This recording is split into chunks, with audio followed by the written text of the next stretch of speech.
इस साम्यवादी व्यवस्था को लाने में 4.5 करोड़ आदमियों की हत्या हुई वहाँ। राजा रानी को तो मारे ही कुदा कुदा के वहाँ रूस में। खैर, वो व्यवस्था 70 साल नहीं चली। रूस नाम का देश टूट करके चूरा चूरा हो गया, 15 टुकड़ों में टूट गया वो, ऐसी हालत हो गई। तो जितने प्रयोग अभी पूंजीवादी प्रयोग जो अमेरिका में, इंग्लैंड में, भारत में, दुनिया के बहुत से देशों में चलता है, उसके चलते क्या हुआ है, पूंजी का एक जगह इकट्ठा होना, उस बिंदु को देखेंगे अभी वो क्या हो रहा है दुनिया में, और हम लोग जिस विद्या को पढ़ रहे हैं उसका दृष्टिकोण क्या है, दोनों को भी थोड़ी देर के बाद देख लेते हैं। आप लोगों का समय हो रहा है, 5 मिनट में अभी की चर्चा को समाप्त करेंगे, उसके बाद भोजन के बाद फिर हम लोग बैठेंगे 3 बजे के बाद। तो एक व्यवस्था इस सारी दुनिया के, खास करके भौतिक दुनिया की, रुपया, पैसा, घर, मकान, उत्पादन, वितरण, हमारा सामाजिक लेन देन, हमारा अर्थतंत्र, इनमें जितनी समस्याएं हैं उसका समाधान क्या होगा, उसके ऊपर बाबा जी एक किताब लिखे हैं। सारी दुनिया के सारे सवालों का उत्तर देते हुए समाधानात्मक भौतिकवाद नाम है, किताब रखी है, आपको इच्छा होगी तो देख लीजिएगा। सारी दुनिया के सारे सवालों का, भौतिक समस्याओं का उन्होंने उत्तर दिया है। क्यों? अगर ये समाधान मिल जाता है तो दुनिया में लड़ाई झगड़े अन्याय सब खत्म हो जाएंगे। ये एकमात्र, तो कार्ल मार्क्स ने अपने चिंतन में, जिसको आज दुनिया मानती है, उन्होंने नाम दिया था द्वंद्वात्मक भौतिकवाद। सारी दुनिया में ये जो संसार है, गरीब है, अमीर है, छोटे हैं, बड़े हैं, एक आदमी बहुत पढ़ा लिखा है, एक आदमी अनपढ़ है, उन दोनों के बीच द्वंद्व होगा, झगड़ा होगा।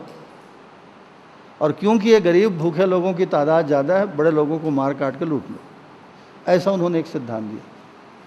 उसके तहत हुआ भी। एक समय दुनिया में 2/3 हिस्से में साम्यवाद फैल गया, अब चूरा चूरा हो गया। एक बड़ा देश बचा है चीन, वो कभी भी किसी भी समय टूट के चूरा हो जाएगा। अब देख लीजिएगा, आज हो, कल हो, 10-5 साल के बाद हो, होना ही होना है, क्योंकि बेस ही गलत है। आप उस आधार पे किसी देश को और इतने बड़े मानव समाज को खड़ा नहीं कर सकते, वो आधार ही गलत है। समाधान उसका आधार है, उस आधार पर सारी दुनिया में संपूर्ण मानव समाज की संपूर्ण समस्याओं का हल होना चाहिए। माने उसका आधार मशीन नहीं, आधार पैसा भी नहीं, आधार हथियार भी नहीं, आधार में आदमी। वो समाधान कैसे आएगा? आदमी में ये समाधान की स्थिति, समस्या से छुटकारा पाने की स्थिति कैसे आएगी? समझदारी के द्वारा आएगी। समझदारी से समाधान और श्रम से संपत्ति। दूसरे बिंदु को, दूसरा जो पॉइंट है ना, उसको दूसरे प्रहर में देखेंगे। समझदारी से आदमी को समाधान मिलता है। अब ये जो समझ नाम का शब्द है, जिसको हम ज्ञान भी कहते रहे, उसी को अभी हम लोग जीवन विद्या कहते हैं।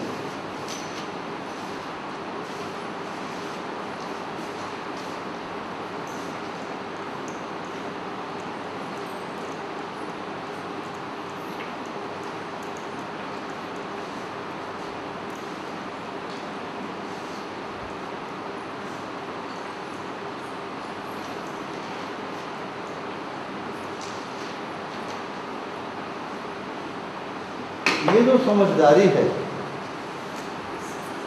समझदारी का मतलब फिर एक बार दोहरा देते हैं। देखो, हम लोग बोलचाल में बिल्कुल दूसरे अर्थ में समझदारी का उपयोग करते हैं। तो लड़का बहुत समझदार हैगा, तो सगा पहुना आते ना, तो लोग बने चाय पाने के लिए पूछ लेते, अरे घर में घर मान ही रहा है, चाय बना के पिला घला देते। और टेलीफोन नंबर याद है, हम बाहर गए, फटाफट फ़ोन करके बता देते, बाबू जी फलाना आपने बड़ा समझदार लड़का, बहुत अच्छा। दैट्स गुड, बहुत अच्छी बात है। ऐसा बच्चा, पत्नी, बेटी घर में होनी चाहिए। लेकिन यहाँ जब हम समझदारी कहते हैं, उसका एकदम अलग मतलब है ना। वो आपके लड़का बहुत बढ़िया है, टंच है, चंट लड़का है, चंट आदमी है, चंटाई से मतलब नहीं। यहाँ समझदारी का मतलब बेहद गहरा है। एक बार दोहरा देते हैं, समझदारी का मतलब मैं क्या हूँ, मेरी वास्तविक सत्ता क्या है, मेरा जीवन क्या है, मेरी आत्मा क्या है, उसको समझ जाना, उसको समझ जाना, ये समझ जाना। ये चारों तरफ की फैली हुई जो दुनिया है अनंत प्रकृति, उस अनंत प्रकृति को समझ जाना समझदारी। और जिस सत्ता से, परमात्मा से, शून्य से, ऊर्जा से ये सारी दुनिया चलती है, जिस ताकत से सूरज, चांद, ग्रह, नक्षत्र, पेड़ पौधे, पशु पक्षी, आदमी, सारी दुनिया जिस ताकत से अपना काम चलाती है, क्रियाशील होती है, वो परमात्मा या सत्ता कहते हैं। इन तीन चीज़ों को समझ जाना बराबर समझ जाना। समझदारी का इतना गहरा मतलब है दर्शन। चंड लड़का है, उसको समझदार लड़का है, वो हमारे बोलचाल की भाषा है। दर्शन शास्त्र में, क्योंकि ये आपके घर का मामला नहीं है, सारी दुनिया का मामला है, खाली आदमियों का मामला नहीं है। जितने पेड़ पौधे, पशु पक्षी, सूरज, चांद, हवा, पानी, धरती, समुद्र, जितनी चीज़ें आप दुनिया में देखते हैं, सबके साथ आदमी संतुलन पूर्वक, समाधान पूर्वक और प्रसन्नता के साथ रोज होके नहीं होता। आकर देता मैं तो हक खाए, आगे ससुर आके, सास आके, दमाद आके, झेलना पड़ी हो, जीना पड़ी। ऐसा कल्प के दुख पाके शिकायत करते हुए नहीं, खुश होके जीना। ये इतने बड़े मामले से निपटना है। एक घर परिवार का, दो बच्चों का, दो रिश्तेदारों का मामला नहीं है। वो समझदारी का मतलब बहुत गहरा है। इसी बिंदु पर यह सारी की सारी चर्चा टिकी हुई है। इसी बिंदु पर दुनिया का भविष्य टिका हुआ है। अगर इस मामले में चूक गए तो दुनिया, एक दिन आप देखेंगे, हमारे जीते जी हो, हमारे जाने के बाद दुनिया में राख के सिवाय कुछ नहीं बचेगा। सारी दुनिया राख में बदल जाएगी। उस भयानक दरवाजे पर हम आके खड़े हैं। एक छोटी सी बात आपको ध्यान दिलाऊं, बहुत छोटी सी बात। स्वामी विवेकानंद विदेश की यात्रा पर गए हुए थे। आप जानते हैं अंतिम बार स्वामी विवेकानंद सन 1900 में गए विदेश की यात्रा पे। तो उन्होंने जीवन और जगत की सच्चाइयों को अध्यात्मवाद के नाम पर समझाने की कोशिश की। और उसके बाद एक बात बोल के आए वहाँ से। ये सन 1900 की बात है। 1902 में जुलाई महीने में 4 जुलाई को स्वामी विवेकानंद का शरीर शांत हो गया। तो उन्होंने कहा कि देखो, आप अपने को बड़ा मत समझना, बहुत तोप था मत मान लेना, क्योंकि आपके पास बहुत पैसा है, बहुत हथियार है, बहुत जगमगाती हुई सभ्यता है। आप पूरे के पूरे लोग ज्वालामुखी के मुंह के ऊपर बैठे हुए हो। ये ज्वालामुखी कब फट के आपकी सभ्यता को, आपकी उपलब्धियों को स्वाहा कर देगा, उसका कोई भरोसा नहीं। ऐसा बोल के विवेकानंद आ गए और सन 1902 में उनकी मृत्यु भी हो गई। उसके बाद क्या हुआ? 12 सालों के भीतर बाबा, सिर्फ 12 साल, 1914 में विश्व युद्ध शुरू हो गया। विश्व युद्ध का मतलब आप समझते हैं ना? पिछले 5000 सालों में महाभारत की लड़ाई के बाद उतना बड़ा युद्ध कभी नहीं हुआ था। पूरी दुनिया और विशेष करके युद्ध जो है यूरोप में लड़ा गया। जर्मनी उसका मुखिया था।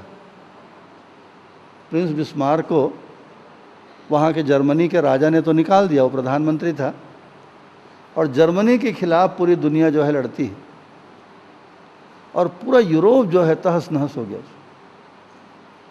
तो विवेकानंद जो बोल के आए थे वो भाषण की बात नहीं थी, सच्चाई थी। विवेकानंद के जाने के 12 साल के अंदर यूरोप में कुछ नहीं बचा बाबा, सर्वनाश हुआ। और ऐसा लगता था उस युद्ध को देखकर कि इस भयंकरता को देखकर अब तो मानव हजारों साल तक दोबारा लड़ने की सोचेगा भी नहीं, ऐसा लगता था। हजारों साल तक लड़ेगा नहीं। जो तबाही यूरोप ने देखी है प्रथम विश्व युद्ध के रूप में, सन 1914 से 1918 तक ये लड़ाई चली, ज़्यादा दिन नहीं बीते। 1 सितंबर, इसी सितंबर के महीने में 1 सितंबर 1939 को हिटलर ने, उसी जर्मनी ने दूसरा विश्व युद्ध शुरू कर दिया, पोलैंड के ऊपर हमला करके सुबह 5 बजे। वो 1939 से 30 अप्रैल 1945 तक चला। आज तक के हजारों साल के दुनिया के इतिहास को उठा के देखिए, उतनी बड़ी तबाही आज तक नहीं हुई जैसा सेकेंड वर्ल्ड वार में हुआ।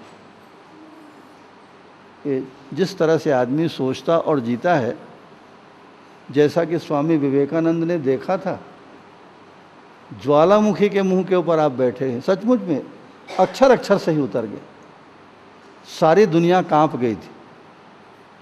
और वहीं से सन 45 से एक तीसरा दौर शुरू हुआ, जिस दौर की किसी आदमी को कल्पना नहीं थी कि एक बार में आप 10 करोड़ आदमियों को मारेंगे, आप सोच नहीं सकते। अब वो बम बन के तैयार हो गया है, जो पहला परमाणु बम, बच्चा परमाणु बम जो बना था, जिसको 6 और 9 अगस्त की तारीख में नागासाकी और हिरोशिमा नाम के शहर में गिराया गया। 1 सेकंड में 1 लाख आदमी मरे। दूसरा बम गिराया गया, 75,000 आदमियों को मारा उसने। सारी दुनिया की आत्मा कांप गई थी। सन 45 से लेकर ये सन 2009 है। अब एक एक बम किस कैपेसिटी का बन गया है? एक बम गिराने पे 10 करोड़ आदमी नगद, कुछ सोचने की जरूरत नहीं, 10 करोड़ आदमी मरेंगे एक बम गिराने से। उस कैपेसिटी, उस ताकत के बम, परमाणु बम अभी तैयार है। ये सन 45 से सन 2009 तक की यात्रा में हम और आप कहाँ खड़े हैं? एक बार सारा काम छोड़कर रुक जाइए। अरे हम जिंदा नहीं रहेंगे तो इन सब काम धामों का क्या मतलब होगा? पहले खाली जिंदा बचने के बारे में सोचिए। और जिंदा बचना माने, जिंदा बच जाने का क्या मतलब है? जिंदा बचने का मतलब है एक विकल्प को खोजना हमारी आपकी जिम्मेदारी है, वरना आदमी के बचने का कोई उपाय अभी विज्ञान ने तो नहीं छोड़ा। ऐसी हालत हमारी, आपकी और सारी दुनिया की है। इतना गंभीर सवाल है, इतना बड़ा सवाल है कि आपको कहीं थोड़ा सा ख्याल में आ गया तो आपका दिल, दिमाग, आपकी ज़िंदगी, आपका घर, परिवार, नौकरी, धंधा, सब पूरा का पूरा हिल जाएगा। मौत बाबा, सीधी मौत है वो। हमारा कोई दोष नहीं है, हम चाहते भी नहीं, लेकिन दुनिया में पागलों की और ताकतवर आदमियों की कमी थोड़ी है। वो लोग एक बेवकूफ़ी करेंगे और हमको फोकट में मरना पड़ेगा। हमारा ना कोई दोष है, ना हमारी कोई इच्छा है मरने की। एक अमेरिका में बैठा हुआ आदमी एक बटन दबाएगा और भारत के 10, 50, 100 करोड़ आदमी जल के राख राख बन जाएंगे। ऐसी ऐसी जगह पर दुनिया आ गई। एक बहुत बड़ा अवसर है और एक बहुत बड़ा खतरा है। एक लाइन आपको और याद दिलाऊं, जो अमेरिका के सर्वाधिक प्रसिद्ध राष्ट्रपति हुए, जॉन एफ कैनेडी, जब उन्होंने बराक ओबामा की तरह अमेरिका में राष्ट्रपति चुने जाने के बाद अपना पद ग्रहण किया, तो उनके पहले भाषण को छापा गया था। उसने गजब की बात, जॉन एफ कैनेडी ने, अमेरिका के राष्ट्रपति ने कहा था अपने पहले भाषण में कि आज दुनिया के ऊपर सबसे बड़ा खतरा है परमाणु बम का, परमाणु ताकत का, और ऐसा ही सबसे बड़ा अवसर भी आज है। खतरा तो हम लोगों को समझ में आता है, दुनिया का सर्वनाश। अवसर क्या है? अगर इन परमाणु शक्तियों का आदमी सिर्फ सदुपयोग कर दे और कुछ न करे, जितनी ताकत आज आदमी जाति के हाथ में एटम की ताकत आ गई है, परमाणु को सदुपयोग कर दे, तो बस वही घटना हो जाएगी जिसको हम गाते रहे हैं, भूमि स्वर्गताम यातु, ये धरती स्वर्ग बन जाएगी। तो उस भाषण का नाम ही था खतरे और अवसर।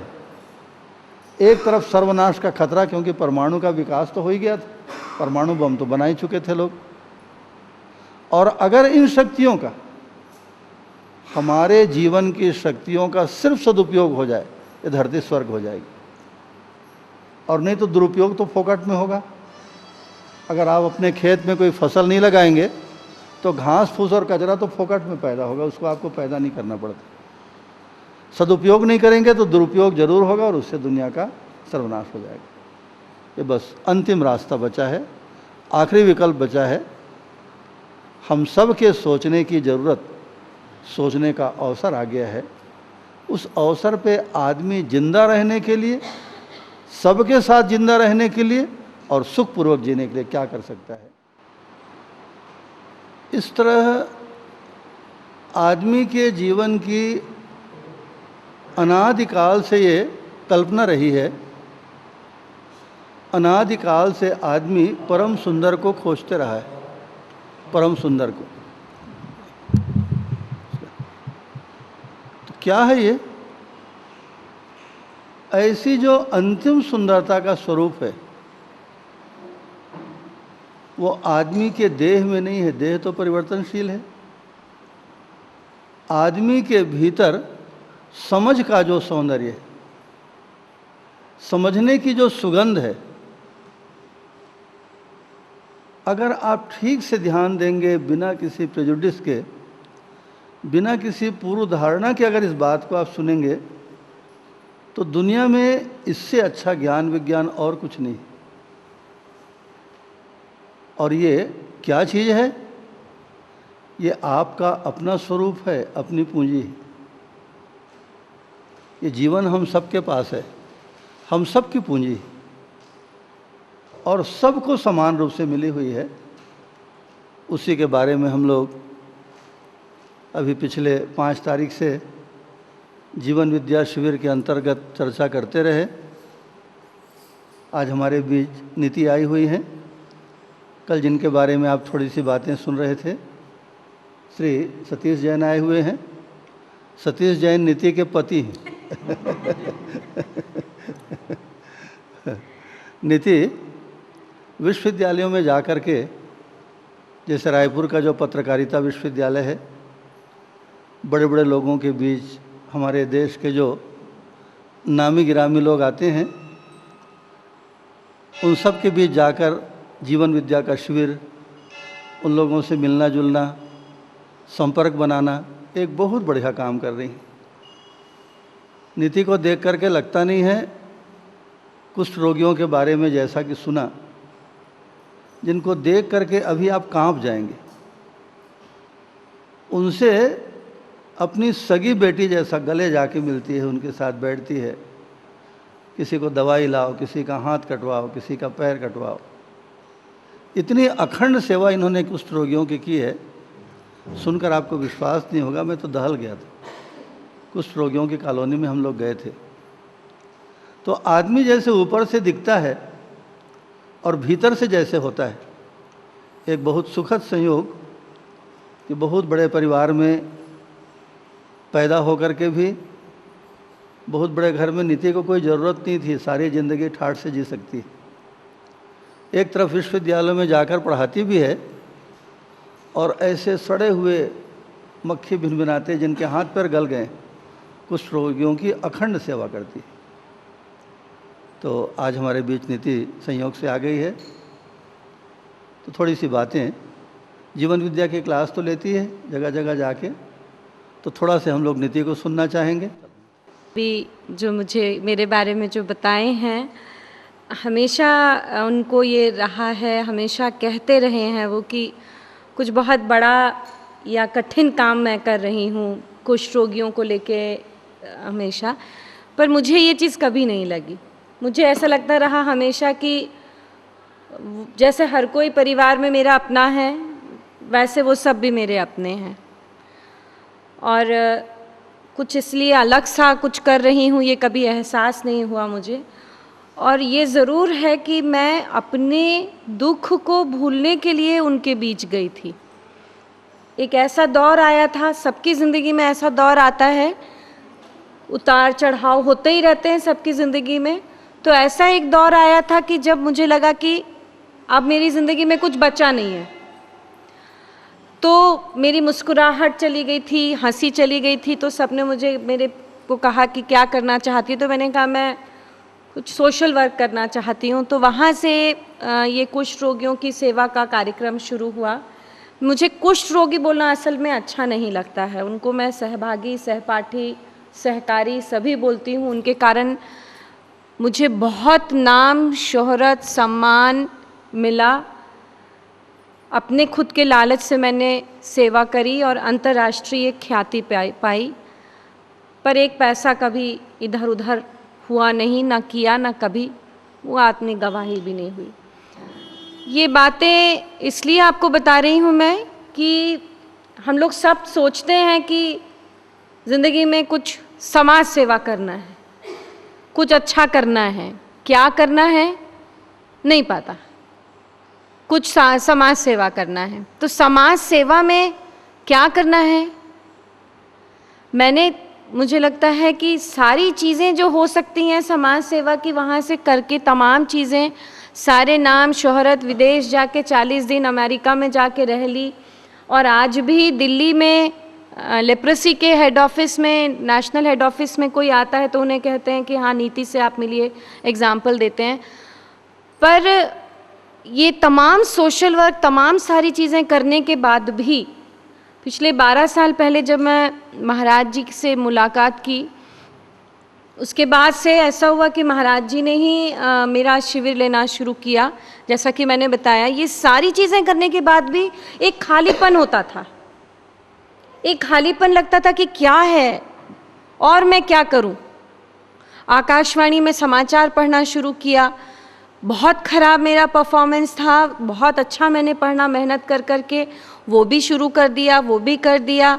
उसके बाद में जो आप लोग चैनलों में देखते होंगे, टीवी वगैरह में, कि कैसे कार्यक्रम में उद्घोषिकाएं होती हैं कोई भी कार्यक्रम की, वो भी किया मैंने। राष्ट्रपति आई हैं, चाहे मुख्यमंत्री का शपथ ग्रहण, सब चीज़ कर ली। पर हमेशा एक वो खालीपन शुरू में रहता था। जब महाराज जी से मुलाकात हुई और उसके बाद एक चीज़, पहली लाइन महाराज जी ने मुझे बोली देखते ही साथ में, कि भयग्रस्त रहना छोड़ दो। और मैं इतनी भयग्रस्त रहती थी। हम सब प्रयास करते हैं, लगभग महिलाएं इस बात से सहमत होंगी, पुरुष भी काफ़ी हद तक, कि हम सब हमेशा प्रयास करते हैं कि सबको सुखी रखें, और उस चक्कर में हम सबसे ज़्यादा दुखी रहते हैं। हम बस सुखी नहीं रहते हैं और दूसरा भी कोई सुखी नहीं रहता है। हमारी चाहत भले ही अच्छी है, परंतु हमारे प्रयास गड़बड़ हो जाते हैं, क्योंकि हमें पता ही नहीं कैसे सुख क्या है, ये नहीं पता। सुख को कैसे पाना है, कैसे समझना है, कैसे जीना है, ये नहीं पता, तो उसको दूसरे को सुख दे नहीं पाते थे। तो महाराज जी का पहला सेंटेंस यही था। उसके बाद से बातें उनके साथ रहते रहते, जैसे ये अभी शिविर चल रहा है, वैसे महाराज जी उस समय हमारे मिनी शिविर, एक कुछ जब भी हम मिलते इकट्ठे होते थे तो यही बातें होती थी। और वहाँ से ये क्रम बढ़ना शुरू हुआ। तब बाद में समझ में आई बात कि मैं कितना, ये जो है कार्य, सोशल वर्क, ये समाज का कार्य बहुत अच्छी बात है, पर मानव का, मुझको मानव होने का एहसास होना, और ये एहसास को मैं जी पाती हूँ सही रूप में, और ये उसको समझा पाती हूँ, इससे बड़ा समाज का कार्य कोई नहीं है। मानव को मानव का एहसास होने का एहसास कराना कि मैं इंसान हूँ, मेरा कोई महत्व है, मेरी कोई उपयोगिता है। 24 घंटा चौके में रहना, बच्चों को पालना पोसना, ये एक समय तक, एक अवधि तक ठीक है। बच्चे बड़े होके निकल गए, फिर सिर्फ ठंड में बड़ी डालो, फिर पापड़ डालो, फिर खिचिया बनाओ, क्या यही जीवन है? आज चौका 24 घंटा खुला है मेरे ससुराल का, 24 घंटा क्या सिर्फ खाना खिलाना मेरा जीवन है? मेरी उपयोगिता क्या है? कुष्ठ बस्ती में जाऊं तो क्या सिर्फ इनकी सेवा करना मेरी उपयोगिता है? आकाशवाणी में जाऊं तो क्या समाचार पढ़ना सिर्फ मेरी उपयोगिता है?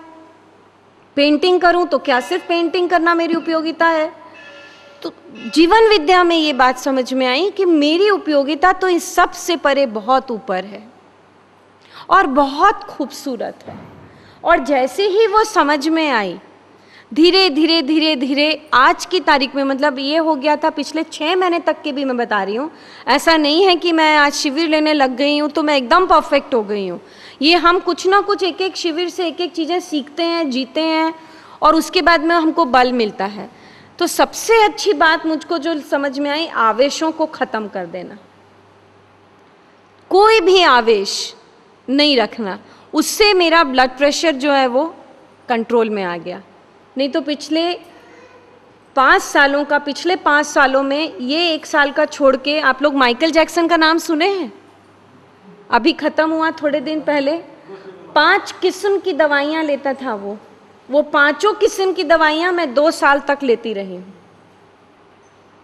वो 5 किस्म की दवाइयाँ, ब्लड प्रेशर मेरा बहुत ज़्यादा बढ़ा, 160, 110, 1 मिनट में 6 बार मेरी धड़कनें गायब हो जाती थी।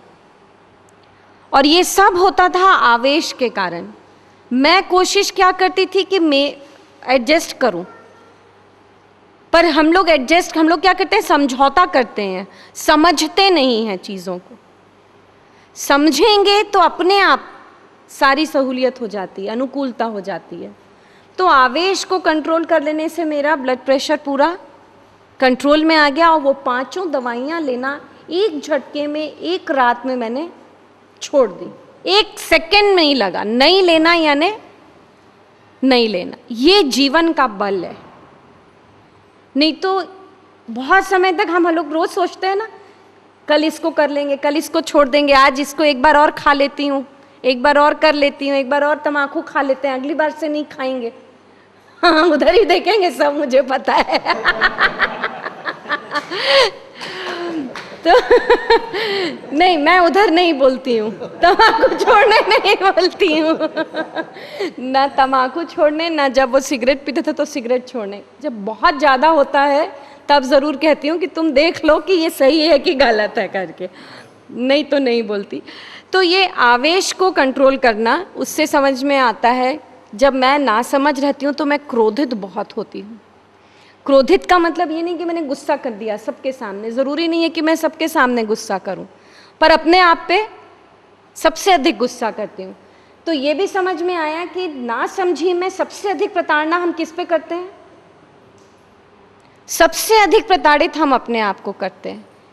उससे ज़्यादा कोई और दूसरा प्रताड़ित हम बाद में होगा, पहले हम अपने आप को प्रताड़ित करते हैं। तो वो चीज़ अब बहुत अच्छे से जीने में आने लग गई, समझ में आने में लग गई कि मुझे अपने आवेशों को कंट्रोल में रखना है। दूसरी चीज़ कि मेरी खुशियों का रिमोट कंट्रोल किसी और के पास नहीं है। मेरी खुशियों का रिमोट कंट्रोल मेरे हाथ में है। तो जब ये समझ में आ गया तो कौन सबसे अधिक खुश हो जाएगा इसमें बताइए? जब मुझे ये पता है कि मेरी खुशियाँ सारी मेरे हाथ में हैं, तो मैं ही सबसे अधिक खुश हुई कि अब मेरे को अपनी खुशियों के लिए इन पर नहीं डिपेंड करना होगा। मैं आई हूँ कुछ पहन के, इन्होंने कहा ये क्या रंग पहन के आ गई हो, तो मैं दुखी, ये ले भाई, इतनी अच्छी साड़ी पहन के नहीं खाली पहनी है और इन्होंने तो मेरे रंग को ही टोक दिया, तो मैं उसमें दुखी। अब फिर किसी ने टोक दिया कि ये अरे तुम ये क्या पहनी हो, ये छोटी टिक्की क्यों, बड़ी टिक्की क्यों नहीं लगाई हो, तो किसी ने गहने को, किसी ने साड़ी को, किसी ने गाड़ी को, उसी के टोकने में मन दुखी हो जाता है। तो ये चीज़ अच्छे से समझ में आ गई कि मेरी खुशियाँ मेरे हाथ में हैं। तो दूसरी बात जो आई वो बात ये थी कि मेरी खुशियाँ मेरे हाथ में।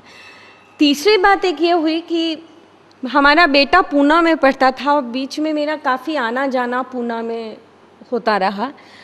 तो एक इसमें अभी आप लोगों ने शायद नहीं पढ़ा होगा, वो निश्चित अच्छी दूरी नहीं पढ़ा होगा, परंतु आप देखेंगे हर चीज़ में हमारे आपस में एक अच्छी दूरी होती है। कैसी दूरी होती है? कुछ दूरी समझ में आती है क्या चीज़ होती है? कुछ, एक आप हैं, एक मैं हूँ, हम दोनों के बीच में कुछ है। आप एक अपना अलग जीवन है आपका, मेरा एक अलग जीवन है, हम दोनों के बीच में एक दूरी है। परमाणु है छोटे छोटे, उन दोनों के बीच में एक दूरी है। ग्रह गोल है, उन दोनों के बीच में एक अपनी अपनी दूरी है। हर चीज़ में जीवन में एक अच्छी दूरी हो। जब हम वो अच्छी दूरी को ख़त्म करके भिड़ जाते हैं तो पति पत्नी में या सास बहू में या देवरानी जेठानी में या भाई भाई में झगड़े शुरू होते हैं। क्योंकि मैं क्या चाहती हूँ, मेरे हिसाब से सब हो, वो चाहते हैं कि उनके हिसाब से सब हो। तो वो जो दूरी अच्छी होनी चाहिए वो क्या हो जाती है, एक तो एक दूसरे में घुस गए, रिश्ते ख़त्म कर दिए और दूरी और अधिक बढ़ गई। ऊना की बात मैं इसलिए बता रही थी कि मैं ट्रेन में बैठी हुई थी, ऐसे ही विचार कौंधा। बच्चों के शिविर में मैं ये एग्जाम्पल देती हूँ तो बहुत अच्छे से उनको बात, संबंध और व्यवस्था उनको बहुत अच्छे से समझ में आती है कि व्यवस्था क्या है। आपको अगर ट्रेन में कहीं जाना है, यहाँ से कलकत्ता जाना है, तो आप क्या करेंगे? आपने 3 महीने पहले आपका प्रोग्राम बन गया तो आप रिजर्वेशन कराएंगे, कलकत्ता जाने वाली गाड़ी में कराएंगे कि बम्बई जाने वाली गाड़ी में? जाना कलकत्ता है तो किस ट्रेन में कराएंगे? कलकत्ता वाली ट्रेन में। अब कलकत्ता 4 ट्रेनें जाती हैं, आपको, आप देखोगे सहूलियत आपकी व्यवस्था की कि यहाँ से आप कितने बजे तक के रायपुर स्टेशन, दूसरे दिन सुबह आप कलकत्ता कितने बजे पहुँच सकते हैं। उस हिसाब से आप अपना ट्रेन का कार्यक्रम देखेंगे, शनिवार रविवार देखेंगे, और उस हिसाब से आप अपनी व्यवस्था बना के टिकट बुक कराएंगे कि नहीं कराएंगे? टिकट बुक कराएंगे और उसी दिन ट्रेन में जाके बैठेंगे कि आज टिकट बुक कराई तो आज ही जाके बैठ जाएंगे? किस दिन बैठेंगे ट्रेन में? जिस दिन जाना होगा वो ट्रेन का नंबर भी निश्चित, वो बोगी भी निश्चित, प्लेटफॉर्म भी निश्चित, वो शहर भी निश्चित, जहाँ से बैठना हो, जहाँ जाना हो वो भी निश्चित। ट्रेन का अगर S1 में आपको 58 नंबर की बर्थ मिली है तो आप 58 में ही बैठेंगे। 57 या 56 में भी बैठ गए तो क्या होगा? झगड़ा हो जाएगा। S2 के 57 में जाके बैठ गए तो ये वो व्यवस्था हमको बड़ी जल्दी स्वीकार हो जाती है, क्योंकि हम पता है भैया इसमें तो पैसा भी लगा है। पैसे से रिलेटेड जो भी व्यवस्था होगी वो हमको बहुत जल्दी स्वीकार हो जाती है। तो ये चीज़ मुझे जैसे ही समझ में आई कि मैं जैसे जैसे व्यवस्था में जीती हूँ, मेरी सारी चीज़ें और अधिक व्यवस्थित हो जाती हैं। मैं कोई भी संबंध को समझना चाहती हूँ, जीना चाहती हूँ, जैसे ही जीती हूँ तो मैं ज़्यादा सुखी होती हूँ। बाद में सामने वाला सुखी होता है, जब वो देख रहे हैं, प्रामाणिकता मिल रही है उनको कि हाँ ये गलत नहीं कर रही है, तो धीरे धीरे वो भी, महाराज जी गवाह हैं, मेरे हस्बैंड यहाँ बैठे हैं, हम लोगों ने बहुत मतलब मैंने पर्टिकुलरली बहुत, इतना घूंघट करती थी ससुराल में, बहुत अंतर था दोनों परिवारों में, सारी तमाम चीज़ें करी थी सारी, पर जीवन विद्या समझ में आने से ये बहुत आसान हो गया। तो चौथी बात ये समझ में आई कि जो चीज़ मुझे इस उम्र में समझ में आ रही है वो मैं अपने बच्चों को किस उम्र में दूं? क्या मेरे उम्र में आते तक का इंतज़ार करूं या परिवार की संस्कृति बदलूं, परिवार का वातावरण बदलूं, परिवार की सभ्यता बदलूं, या उन मान्यताओं पे जी रहे हैं, उस भय प्रलोभन पे जी रहे हैं, उसको बदलूं? तो ये मेरे बच्चों को बहुत अच्छे से स्वीकार हुआ और हो रहा है धीरे धीरे। और बहुत अच्छा लगता है कि जब ये दल मेरे पास में है कि मैं अपने बलबूते पर अपने आप खुश रह सकती हूँ, अपने परिवार को सुख समृद्धि के पूर्वक जी सकती हूँ। इससे ज़्यादा और कुछ चाहिए? जब ये फैलती है बात तो उसके बाद समाज में हम जाते हैं। तो ये जीवन विद्या का बल है या और पूर्व संस्कार, शायद महाराज जी ज़्यादा अच्छे से बताएंगे कि पूर्व संस्कार रहे होंगे, उसके कारण भी ये रहता है कि समझ हमारी जल्दी आ जाती है। और कुछ रोगियों की सेवा है या ऐसी कोई भी सेवा होती है, मैं सेवा में कभी अभी तक के, चाहे कोई भी भर्ती हो, ससुराल वाला, मायके वाला, कोई अनजान भर्ती हो, सड़क पे कोई मिल रहा हो, उसमें मेरे को डर नहीं लगता है। उठाया, अपना अस्पताल ले गए और उसके लिए व्यवस्था कर दी। पर अब जीने में मज़ा आने लगा, अब जीवन सुंदर हो गया। महाराज जी एक बात और हमेशा कहते थे, आटे में उतना नमक डालनी थी जितना ज़रूरी है। उससे अधिक डालने से क्या होगा? आटा खारा हो जाएगा, हम उसका उपयोग नहीं कर पाएंगे। वैसे ही रिश्ते में उतनी ही करीबी रखो जितनी ज़रूरी है, समझ के साथ हमें। तो ये चीज़ और समझ में आती है, हर बार हर पल ये बात समझ में आती है, तो बहुत अच्छा लगता है वो। और ऐसी जीवन विद्या के एक एक सूत्र हैं जो जैसे जैसे समझ में आते हैं, जैसे जैसे खुलते हैं, वो बहुत अच्छा लगता है, जीवन बहुत आसान हो जाता है। जैसे बच्चों को मैं बताते हैं, जब शिविर लेते हैं कभी, तो सुख क्या है उनको पूछने से उन लोग बोलते हैं तैयार हो के कांच के सामने खड़े हो के अपने आप को देखना। कांच माने आईना। आईना। बोले इतना अच्छा लगता है मैडम अपने आप को आईने में देखना। तो उनके लिए वो एक, ठीक है वो गलत तो बिल्कुल भी नहीं है, उनके लिए ये एक सुख है। तो मैंने कहा अब आपको कोई ये बताता है क्या, इतने साल के आप हो गए हो, 20 साल के, व्यवस्था क्या है? नहीं, हमको कुछ नहीं पता व्यवस्था क्या है। तो मैंने कहा माँ ने बचपन में सिखाया कि सुबह उठ के ब्रश करना है, अभी आपको माँ ब्रश कराती है? नहीं, अब तो वो हमको पता है। बात स्वीकार हो गई तो वो चीज़ का कोई टेंशन नहीं है। किसी दिन क्या मैंने कहा बेटा आप लोग कपड़े के ऊपर में पैंट शर्ट पहन ली, उसके ऊपर अंडरवियर पहन के निकले क्या? तो बोले कैसी बात करते हैं, वो तो शक्तिमान टाइप हो जाएगा। वो तो शक्तिमान हो जाएगा मैडम। बोले ये कोई वो तो व्यवस्था के अगेंस्ट में हो गया। तो ये चीज़ बच्चों को इतनी अच्छी तरीके से व्यवस्था सुख इतने अच्छे से समझ में आता है उनको। हम लोगों को सब्जी बनाना होगा तो हम क्या करेंगे?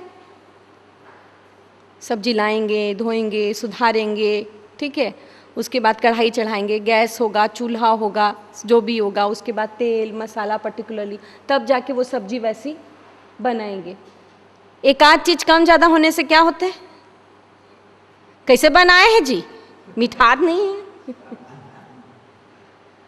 थोड़ा भी कुछ गड़बड़ हुआ तो वैसे ही होता है। तो ये सारी छोटी छोटी चीज़ें हैं, अपनी ज़िंदगी में इसको जोड़ के देखेंगे तो आपकी ज़िंदगी से ही एग्जाम्पल निकल के आते हैं, उसी में से ही चीज़ें निकल के आती हैं, उसी में से ही खुशियाँ निकल के आती हैं। कोई और आपको, सिर्फ मैं और महाराज जी या कोई भी आप शिविर करेंगे, आपको सिर्फ बताया जा सकता है, करना तो हमको खुद को है।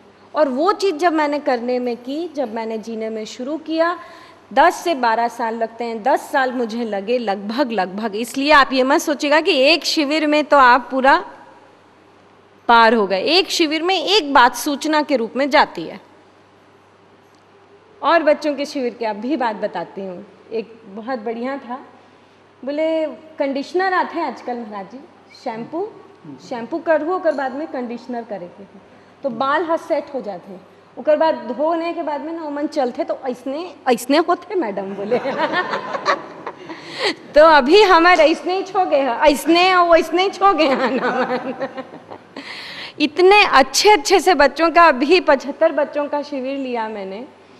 यही सारी बातों को लेके जब बात समझ में आई, मैंने कोई बहुत बड़ा कोर्स कवर नहीं किया इसका, कुछ भी नहीं। परिवार और मूल्य ले दे के समझाए, उसके आगे समाज तक तो गए नहीं, पर बच्चे इतने अच्छे से समझते हैं।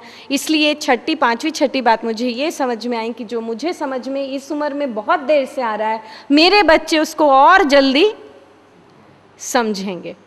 और यही हुआ कि हमारा बेटा, उसने मना कर दिया कि पोस्ट ग्रेजुएशन मुझे नहीं करना है। हमने कहा ठीक है आप मत करिए, आप एक शिविर कर लीजिए। वो मसूरी के शिविर में सतीश उसको लेके गए।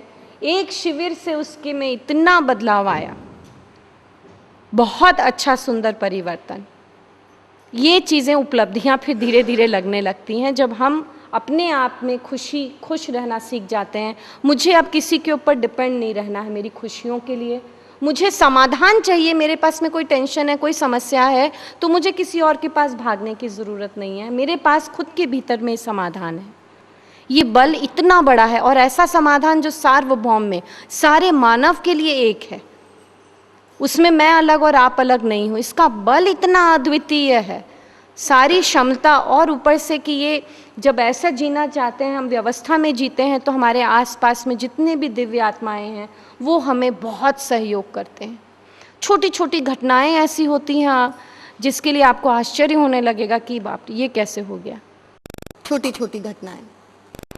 तो ये व्यवस्था का, ये सुख का, ये जब अपने भीतर में है, जब अपने आप को समझ में आता है।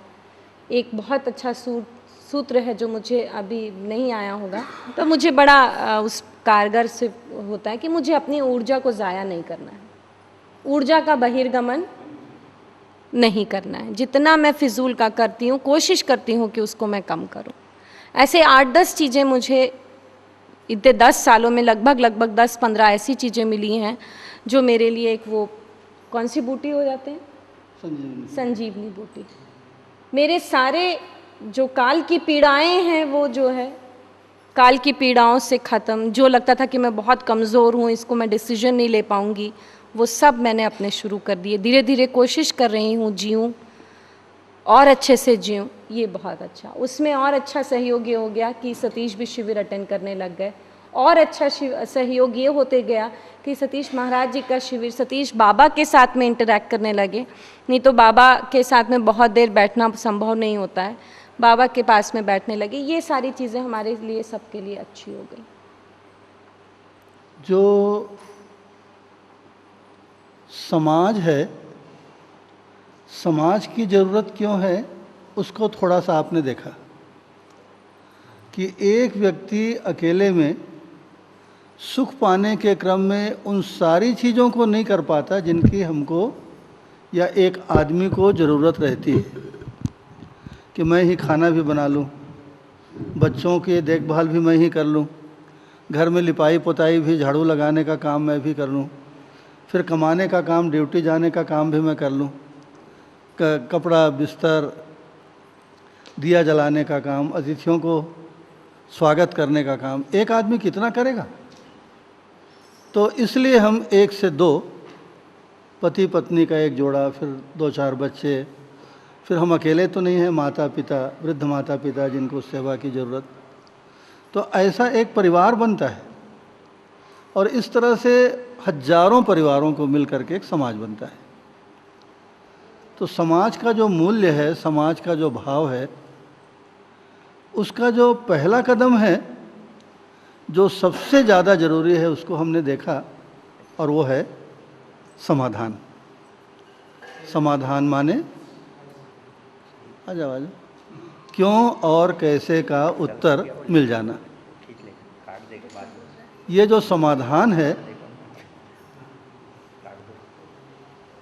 सिर्फ एक व्यक्ति के जीवन के लिए नहीं, संपूर्ण मानव जाति के लिए एक बहुत बड़ी बात है, बहुत बड़ी बात। आज पूरी दुनिया समस्याओं से भरी हुई है, उन सारी समस्याओं का समाधान एक छोटी सी चीज़ से हो सकता है। यहाँ अगर 10-50 पंखे चल रहे हैं और 200 लाइट जल रही और 15 ठो पोंगा बज रहा है, आप सबको बंद करना चाहते हैं तो कोई बहुत बड़ा पुरुषार्थ करने की ज़रूरत नहीं। लाइट को, पंखे को, माइक के पोंगे को रहने दीजिए, वो खाली मेन स्विच को बंद कर दीजिए, सारी मशीन बंद हो जाती है। इसी तरह सारी मशीनों को चालू करना है तो 50 जगह दौड़ने की ज़रूरत नहीं, मेन स्विच को चालू कर दीजिए और सारी मशीन, लाइट भी जल जाएगी, पोंगा भी चालू हो जाएगा, आपका टीवी भी चालू हो जाएगा, ये सब पंखे भी घूमना शुरू हो जाएंगे। एक छोटा सा काम हजारों हजार चीज़ों को नियंत्रित कर देता है। इसी तरह मानव जाति जो सारी दुनिया में फैली हुई है, उस मानव जाति की तमाम समस्याएं एक दूसरे से जुड़ी हैं। जैसे 50 लाइट और 50 पोंगे एक तार से जुड़े होते हैं, और एक बटन आपने बंद किया तो सब बंद हो जाता है, एक बटन चालू आपने किया तो सारी मशीनरी चालू हो जाती है। इसी तरह से वो एक बटन क्या है बताइए, जो संपूर्ण मानव जाति की समस्या को दूर कर सके, ऐसा कोई बटन इस दुनिया में आपको दिखाई पड़ता है? ऐसी कोई चीज़ है? सारी दुनिया की सारी समस्याओं को, उसका सूत्र क्या है? एक बहुत मज़े की बात है कि बाबा जी जिन्होंने इस मूल प्रतिपादन को प्रारंभ किया, तो बाबा जी कुछ भी पढ़े लिखे नहीं, कभी स्कूल कॉलेज गए ही नहीं, ऐसे व्यक्ति हैं। और दुनिया के किसी भी विषय के ऊपर आप उनसे बात करिए, दुनिया की, धड़ाधड़ उत्तर देते हैं उसके। हम लोग अमरकंटक गए थे, तो अमेरिका का जो बोस्टन विश्वविद्यालय है, उसके प्रोफेसर लोग आए थे, फिजिक्स के, भौतिक शास्त्र के, जो दुनिया के अधिकारी विद्वान माने जाते हैं। तो बाबा जी उनके साथ फिजिक्स विषय के ऊपर चर्चा कर रहे थे।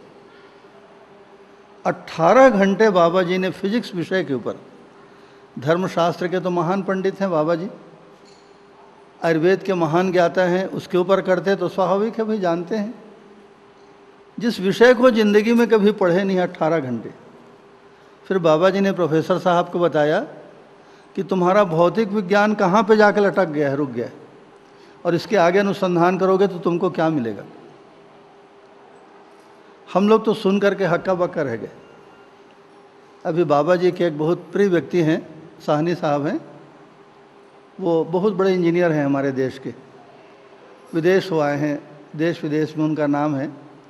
तो एक क्रेन को डिज़ाइन कर रहे थे, तो उसका जो टोटल वेट है और उसकी कैपेसिटी है, बहुत सारे पहलू होते हैं, वो ठीक से सेट नहीं होता था।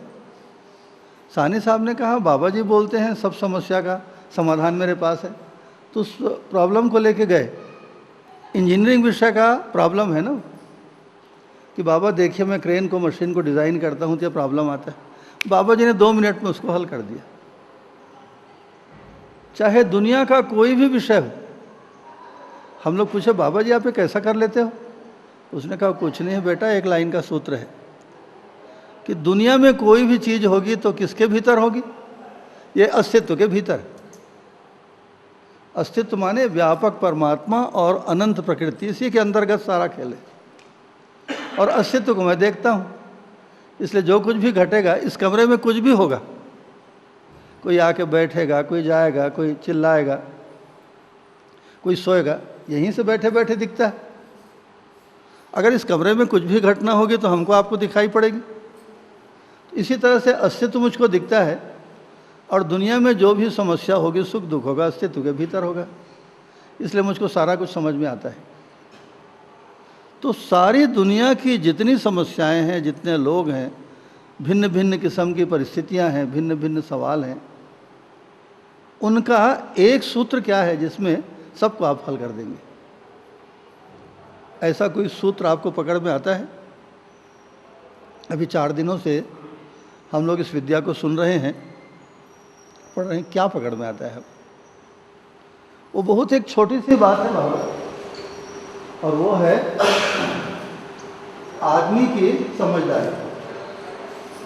आप जो करते हैं समझ के करिए, उसके बाद कोई समस्या नहीं। आप खाना बनाते हैं, खाना कैसे बनाया जाता है इस बात को समझ लीजिए, बनाइए। ये कपड़ा कैसे सिलते हैं इसको जान लीजिए, उसके बाद सिलिए। ये माइक कैसे चलता है उसको आप जान लीजिए, माइक चलाइए, आराम से चले। और जहाँ बिना समझ के आप कोई भी काम करेंगे, चाहे खाना बनाना हो, चाहे गाड़ी चलाना हो, उल्टा सीधा बिना समझे गाड़ी चलाएंगे तो बाग बहरा तो नहीं पहुँचेंगे, गाड़ी कहीं पे जाके छपा जाएगी, गाड़ी भी टूटेगी, हो सकता है हाथ पैर भी टूट जाए। इसको कहते हैं समस्या। बिना समझे आदमी कुछ करता है तो उससे जो परिणाम आता है, फल आता है, वो समस्या है, और समस्या बराबर दुख। समझ करके कोई काम आप करेंगे, एक बार समझने के बाद गलती क्यों करेंगे? आपको जोड़ घटाना आता है, 2 और 2 कितना होता है? 4 होता है। एक बार समझ गए, उसके बाद बार बार आपको ज़रूरत पड़ती है क्या? अब जितनी बार 2 और 2 को जोड़ना होगा आप 4 ही बोलेंगे, क्योंकि आपको जोड़ना आ गया, घटाना आ गया। तो एक बार किसी चीज़ को, चाहे वो मामला कुछ भी हो, समझने के बाद आदमी की सारी समस्याएं समाप्त हो जाती हैं। तो दुनिया के बहुत से मामलों को आपने समझा होगा, एक सबसे ज़रूरी मामला छूट गया है बिना समझे, और वो क्या है?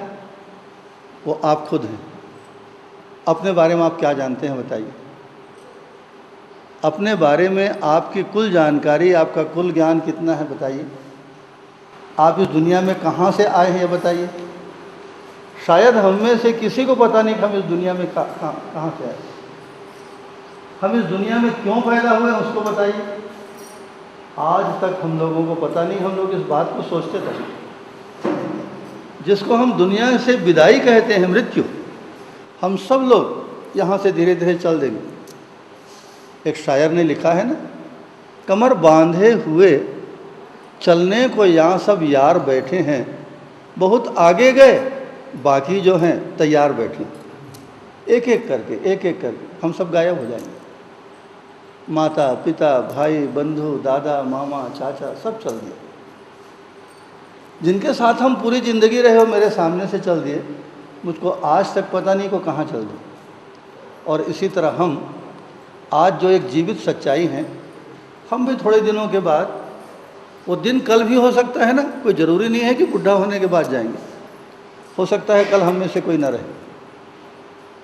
ये क्या है, कहाँ चल देंगे आप बताइए? यहाँ से, इस दुनिया से हमको कुछ नहीं पता है। सबसे कम अगर ज्ञान, सबसे कम जानकारी अगर हमको किसी बात की है तो वो क्या है?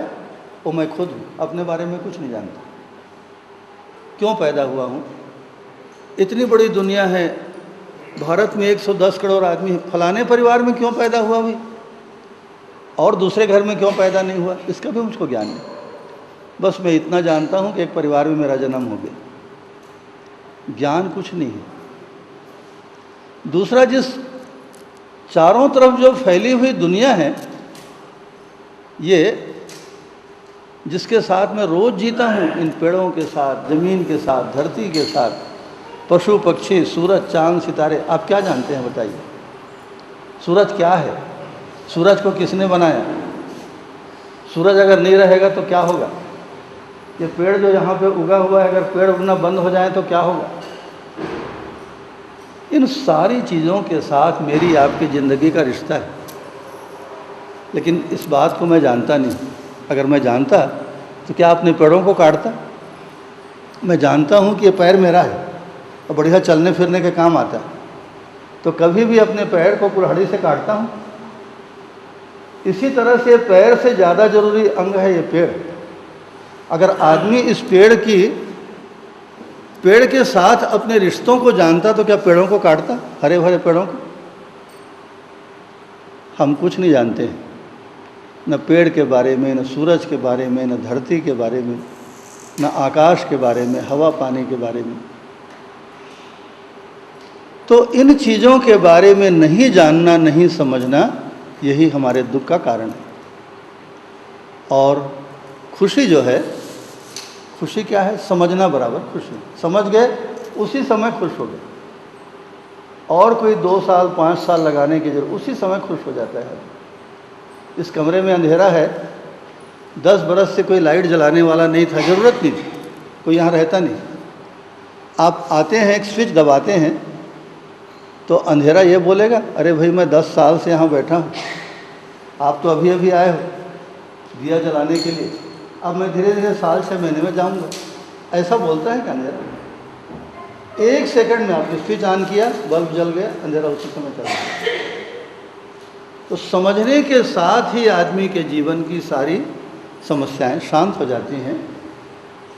समझ माने क्या? 3 चीज़ें जो ज़िंदगी में सबसे ज़्यादा ज़रूरी हैं। एक तो मैं क्या हूँ। हम लोग जब इंग्लैंड गए थे ना, तो वहाँ किलबर्न में जो सभा हुई, भारत से जो लोग जा कर के वहाँ बस गए हैं 35-40 सालों से, अब तो इंग्लैंड के ही हो गया, लोग लौट के शायद ही आएंगे। तो उन लोगों ने कार्यक्रम किया था, तो उसमें यही विषय उन्होंने रखा था कि मैं क्या हूँ, हु एम आई, ये उनका विषय था। बहुत बढ़िया कार्यक्रम हुआ, मैं भी खुश हो गया, वो लोग भी खुश हो गए। इतना ही विषय था, मैं क्या हूँ। आदमी की वास्तविक सत्ता, आदमी का वास्तविक स्वरूप क्या है। तो समझना के साथ ही, समझ के साथ ही तमाम समस्याएं, तमाम दुख विदा हो जाते हैं, और नासमझी के साथ सारी परेशानियां आकर आपके सिर के ऊपर सवार हो जाती। एक गंभीर बात, समझदारी से समाधान। समाधान जो है हमारा वर है।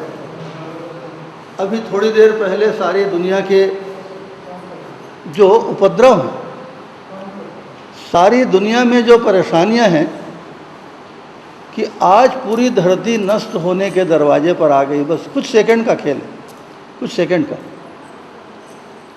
तो ऐसी स्थिति में हम सब के सब खत्म हो जाएं, धरती खत्म हो जाए, ये पेड़ पौधे पूरे जल के राख हो जाएं, क्या इस बात को हम चाहेंगे? हम तो एक बार चाहते हैं कि दुनिया बचे, मैं भी जिंदा रहूं, घर मकान गांव शहर देश सब जिंदा रहे। ऐसा मैं चाहता हूं। दुनिया का हर आदमी चाहता है, मरना नहीं चाहता कोई।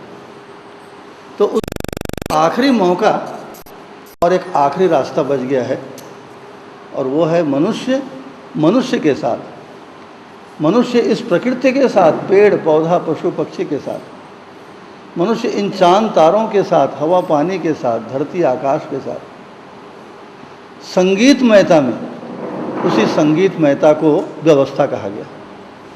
संगीतमयता में जीना सीख जाए आदमी, यही एकमात्र रास्ता है।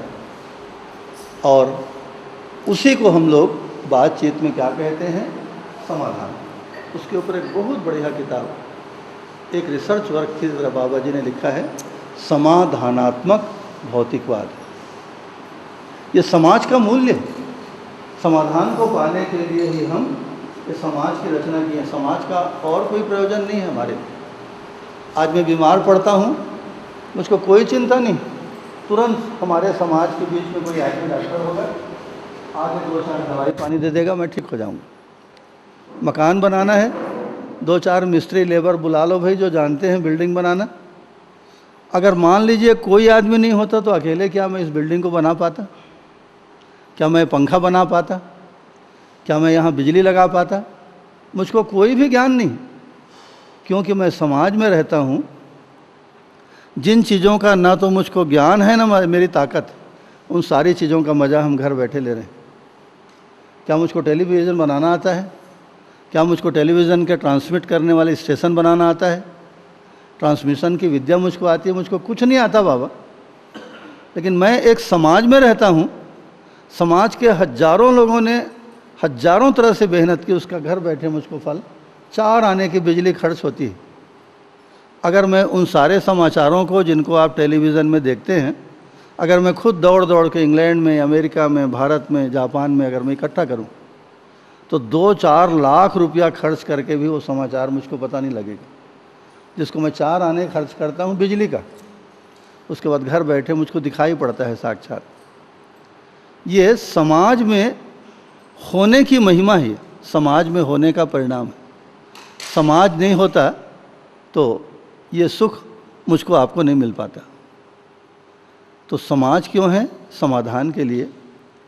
अब समाज में रहेंगे तो एक और चीज़, बहुत गंभीर चीज़, उसकी ज़रूरत पड़ती है। उसके बिना आदमी को बड़ी दीनता मालूम होती है। और वो चीज़ क्या है?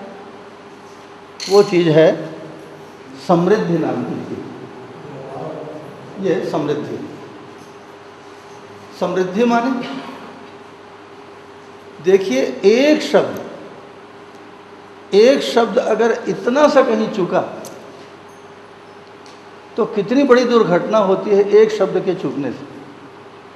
ये समृद्धि जो शब्द है, उसके पहले एक छोटी सी घटना की तरफ, जिसको दुनिया की बड़ी से बड़ी भूल कहते हैं, उसको मैं आपको याद दिला दूं एक शब्द के लिए। जब 1945 में विश्व युद्ध खत्म होने वाला था, तो दुनिया में बस एक देश था जिसके पास जो परमाणु बम बना लिया, वो था अमेरिका। अब अमेरिका जिसके पास भैया परमाणु बम है और दुनिया में किसी के पास नहीं, वो तो दुनिया का बास हो गया, भगवान हो गया, जिसको चाहे मार दे, जिसको चाहे भूंज के राख बना दे। तो अमेरिका ने जापान को अल्टीमेटम दिया कि तुम युद्ध को बंद करो, नहीं तो मैं तुम्हारा मज़ा बताऊंगा, माने परमाणु बम पटक दूंगा और सबके सब मर जाओगे। ये अल्टीमेटम अमेरिका ने जापान को दिया था। तो जापान अब सोचने लगा, हार तो रहे थे बेचारे लोग, तो जापान ने कहा भाई हम सोच रहे हैं, क्योंकि ये पूरे देश का सवाल है, मंत्रिमंडल आएगा, मुख्य लोगों से मिलेंगे, जनता की राय। तो जापान जब बोलेगा तो जापानी भाषा में बोलेगा, मैं बोलूँगा तो हिंदी में बोलूँगा। अब उस जापानी भाषा का अंग्रेजी में अनुवाद हुआ, तो अनुवाद में थोड़ी सी गलती हो गई। अंग्रेजी अनुवाद में छाप दिए कि हम नहीं मानते आपकी बात को, ऐसा छप गया। जैसे सोना नाम का एक शब्द है, सोना माने गोल्ड भी होता है और सोना माने नींद सोना भी होता है। तो भूल चूक है, एक भाषा में जब आप किसी बात को अनुवाद करेंगे तो कभी कभी ऐसी भूल हो जाती।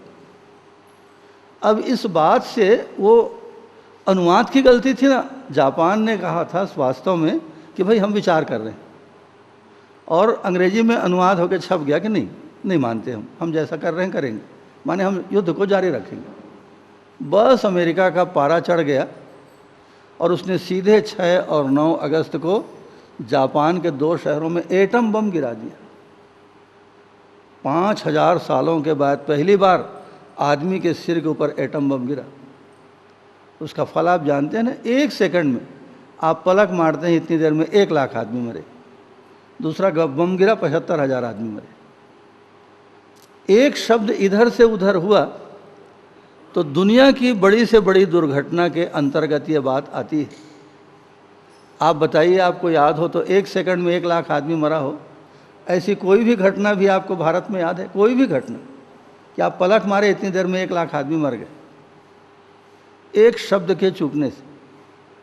इसी तरह ये समृद्धि नाम का जो शब्द है, इसको समझने में हम लोगों की दृष्टि से थोड़ी सी गलती हो गई और इसलिए दुनिया का इतिहास बदल गया। हम लोग बोल चाल में समृद्धि कहते हैं। ये गांव में भाई सबसे बड़े, सबसे समृद्ध आदमी कौन है? जिनके पास 100, 200, 400 सोना चांदी होगा, बहुत बड़ा मकान होगा, 10, 20, 50 जिनके घर में नौकर चाकर होंगे, वो समृद्ध आदमी है। ऐसा नहीं, जबकि परिभाषा गलत है। ये समृद्धि नहीं है। समृद्धि ये क्या चीज़ है फिर? ये संग्रह है बाबा, इकट्ठा करना। आपने अनाज को, पैसे को, सोना चांदी को, बहुत सारे आदमियों को अपनी सेवा के लिए अपने घर में जोड़ के इकट्ठा करके रख लिया, जबकि वास्तव में इतनी ज़रूरत आपको है नहीं। गिन के 2 आदमी रहते हैं, 2 जने बच्चे हैं, उन लोग तो पढ़ने लिखने के लिए, नौकरी करने बाहर चल दिए। अब 2 आदमियों के लिए 2000, 3000 बोरा अनाज को आप क्या करेंगे? 2 आदमी रहते हैं, आप सिर से पैर तक पहनेंगे तो अभी कितना गहना पहनेंगे बाबा? इतना पेट ही भर सोने का गहना भरा पड़ा है। ये जो जयललिता है ना, जो चेन्नई की, मद्रास की मुख्यमंत्री थी, आखिरकार महिला है, साड़ियों का शौक़ है। उसके पास कितनी साड़ियाँ हैं आपको पता है? 10,000 साड़ियाँ हैं, और कोई भी साड़ी, कमज़ोर से कमज़ोर साड़ी 10,000 से कम की नहीं। 3,000 लड़कियां जो ऐसा ब्रा पहनती हैं छाती में, 3,000 उसके पास। ये क्या है? हम इसको समृद्धि कहते हैं। समृद्धि नहीं है, संग्रह, इकट्ठा कर लिया, जबकि उसको भोगने की ताकत नहीं। कितनी साड़ियाँ पहनेंगे आप? अरे भाई, एक दिन में 1 ठो पहनेंगे, 2 ठो पहनेंगे, ऐसा नहीं है तो 1-1 घंटे में आप साड़ी बदलते रहेंगे, ऐसा पागलपन तो नहीं करेंगे। 10,000 साड़ियाँ, आप पूरी एक ठो दुकान खोल सकते हैं जयललिता की साड़ियों से। ऐसा जिनको 2 बोरा अनाज खाना है ले दे के, उनके घर में 20,000 बोरा अनाज इकट्ठा करके रखें, गोडाउन में ताला लगा दिए। ये समृद्धि नहीं है, इसको कहते हैं संग्रह। संग्रह से क्या होगा? छोटा सा तो गांव है, और गरीब अमीर छोटे बड़े किसान खाते। अब गांव के सारे अनाज को खरीद कर आपने गोडाउन में बंद कर दिया। अब उसका परिणाम क्या होगा? गांव के लोग भूख मरेंगे। भूख मरेंगे तो नाराज़ होंगे, नाराज़ होंगे तो आपके प्रति उनके मन में घृणा पैदा होगी। जैसा रूस की क्रांति के बारे में आपने सुना ना, कोई भड़काने वाला आदमी मिल ही जाएगा। और उसके बाद कोई दिन ऐसा आएगा जब वो लोग आके आपको मार डालेंगे, आपके घर को आग लगा देंगे, सारा अनाज लूट के चल देंगे।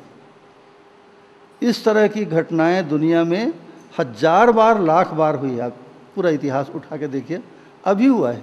अभी ये बंगाल में जो उपद्रव हुआ ना, कि एक नेताजी थे, उसका अपने को कार्यकर्ता बोलता था, और ऐसी हेरा फेरी कुछ किया होगा, भगवान जाने क्या किया। 40 लाख रुपए का मकान गांव में, 40 लाख रुपए का मकान। गांव वालों ने कहा जरूर तुम चोरी कहाँ से लाओगे 40 लाख रुपये। एक सामान्य आदमी, उसके घर को तोड़ दिए, आग लगा दिए, मारना पीटना शुरू कर दिया। उसके बाद फिर पुलिस आई और दुनिया भर का उपद्रव हुआ। आप जानते हैं उसको, रोज पेपर में पढ़ते हैं। ये क्या है? संग्रह से ना आपको सुख मिला, ना गांव वालों को सुख मिला, ना इस खबर को पढ़ के इस पढ़ने वाले को सुख मिला। क्या मिला किसको? अभी आपने सुना थोड़ी देर पहले, इसी तरह संग्रह के चलते जिसको वहाँ के राजा और जमींदार समृद्धि मानते थे, बड़प्पन मानते थे, रूस में 4.5 करोड़ आदमियों की हत्या हुई। 4.5 करोड़ आदमी बकरे की तरह काटे गए।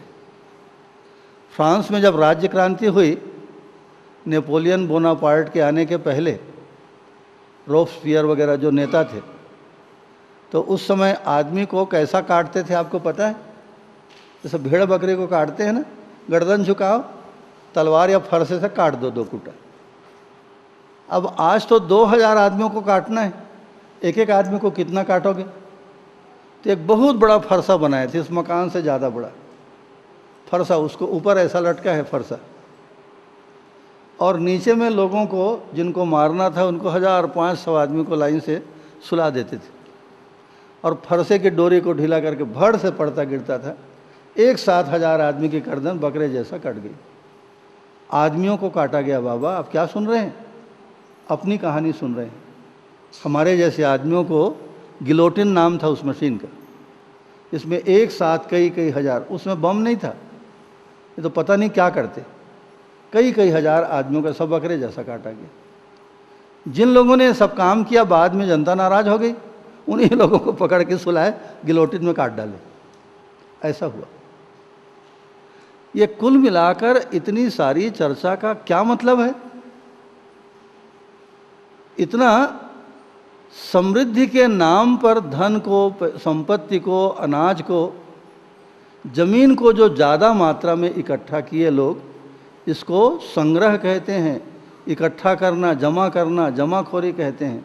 ये समृद्धि नहीं है। इससे दुनिया में आज तक उपद्रव पैदा हुआ है, भविष्य में भी उपद्रव ही पैदा होगा। न तो जिसके पास जमा है संग्रह वो सुख पाएगा, और न उसके अगल बगल के लोग सुख पाएंगे, बल्कि ईर्ष्या, घृणा, द्वेष, मार काट यही होने वाला है। तो फिर समृद्धि का मतलब क्या है? What do you mean by समृद्धि? समृद्धि शब्द से आपको क्या समझ में आता है? समृद्धि का मतलब है आपको जितनी जरूरत है उससे ज़्यादा होगा, बस इतनी ही समृद्धि है। मुझको पहनने के लिए साल भर में कितना चाहिए? 4 ठो कुर्ता चाहिए, चलिए 5 ठो चाहिए। मेरे पास 8 कुर्ता है, 10 कुर्ता है, मैं समृद्ध आदमी। मुझको साल भर में 5 बोरा अनाज चाहिए, मेरे घर में 10 बोरा अनाज रखा है, मैं समृद्ध आदमी। बस जितनी आपकी वास्तविक ज़रूरत है। समृद्धि का मतलब है आवश्यकता से अधिक उत्पादन। मेरी जो आवश्यकता है,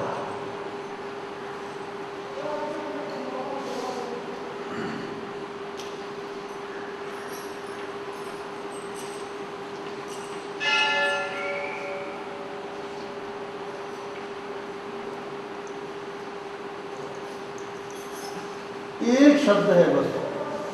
जैसे विश्व युद्ध में एक शब्द ने वर्ल्ड वार का नक्शा बदल दिया था, वैसे एक शब्द है समृद्धि नाम का जो शब्द है, और इस शब्द की जो गलत धारणा हमारे आपके मन में बैठ गई, समृद्धि माने जमा करना, जमीन जमा करो, पैसा जमा करो, कपड़ा जमा करो, उससे सिवाय उपद्रव के कुछ नहीं हुआ।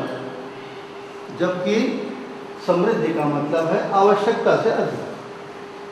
5 कुर्ता चाहिए, 7-8 कुर्ता बनवाने की ताकत हमारे पास है, हम समृद्ध आदमी हैं। 5 बोरा अनाज साल भर में हमको लगता है खाने में, 10 बोरा अनाज हमारे घर में रखा है, हम समृद्ध हैं।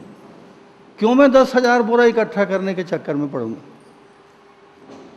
आपको महीने भर के खर्च के लिए 2-4 हज़ार 5,000 रुपया चाहिए, 10,000 आपके घर की आमदनी है, आप बहुत बड़े आदमी हैं, समृद्ध हैं। समृद्धि का मतलब ये है जितनी आपकी आवश्यकता, आपके परिवार की आवश्यकता उससे ज़्यादा आपके पास है या उससे ज़्यादा आप पैदा कर लेते हैं, कमा लेते हैं, आप समृद्ध हैं।